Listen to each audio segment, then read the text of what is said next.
Tester's mindset. Let me tell you a short story of KRISTIN JACKVONY, who started her patient TQA in her age of 39, now a principal engineer at Palo City. In her story, she starts how she loved her digital calculator, how she played dataman games, but most importantly, she mentions how she figured out to press special set of keys to display special symbols, which points out her curious learning and exploring abilities. Next, she talks how she spent years in college and piano lessons, but eventually she gets a job as a quality assurance intern and she starts testing BlackBerry device. Soon she discovers something odd when she accidentally clicked a button twice. She finds it interesting and decides to see if she can reproduce the results.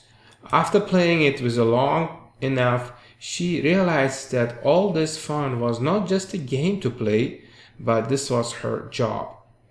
9 years has passed ever since, and she still loves this process. So, when it's right, you know it. So, what is it like to be a tester? Could Sherlock Holmes be a good software tester if he lived in 21st century? What was the important words he was repeating to Dr. Watson?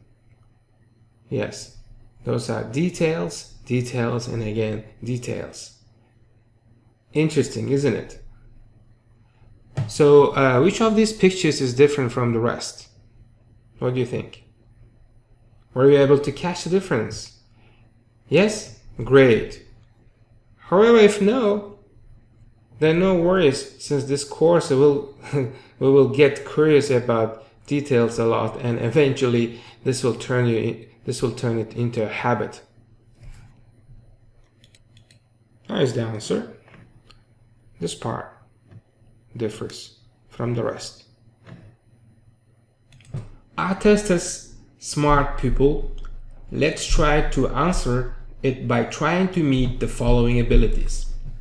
Testers are indeed develop the following abilities: critical thinking, by being able to think like a user or thousands of users, inside out thinking; curious learning and exploring, by constantly learning new testing techniques or even programming; evaluating the possibility of failure by seeing many possibilities where others see few.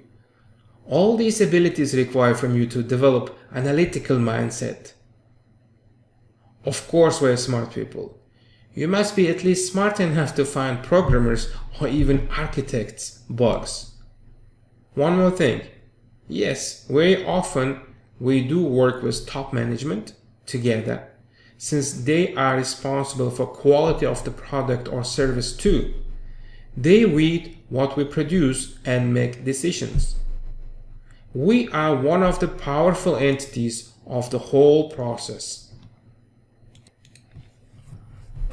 Next, what are the challenges we should overcome? It may be challenging to think about what we could go wrong when you are focused on what the system should do. In general, developers tend to have a solution-oriented mind, while testers need to be a problem-oriented, looking how to break things instead of how to build them. At the same time, you need some special skills to be able to communicate the issue you have found. Just being a bad guy who breaks everything is not efficient in a long-term perspective. Remember that developers are emotionally attached to the results of their work, so it's natural that they can be sensitive to your well-meaning criticism. So how? Be specific, not general. Operate with facts, not with judgments. Focus on the future, not on the past. Communicate from the position of the common goal. Using constructive and friendly tone is easy and natural when you realize the common goal that testers and developers strive for. So what shouldn't we focus on while testing? Don't focus on overall defect count. The number of defects that testers find is not an adequate measure of their effectiveness. Focusing on quantity over quality is a mistake. If testers feel pressure to hit numbers, then they are more likely to throw questionable defects over the wall.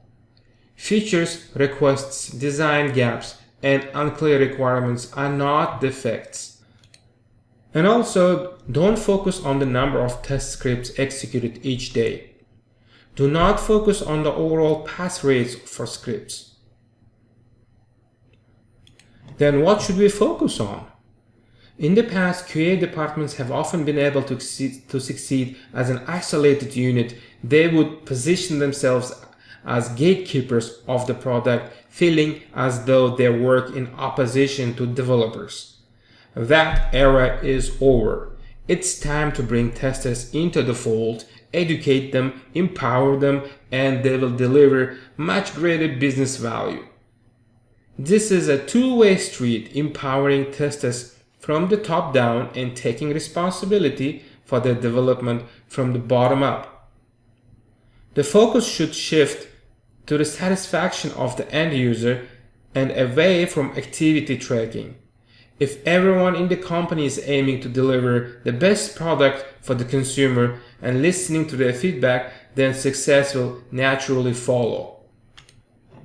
Last but not least, the work of a software tester means not only finding bugs, but preventing them. That includes requirements analysis, process optimization, and the implementation of a continuous testing approach. In this sense, a tester's mindset means caring about quality during all stages of software development lifecycle. And we're going to talk about it in details while we'll be doing agile testing lessons also. Thank you.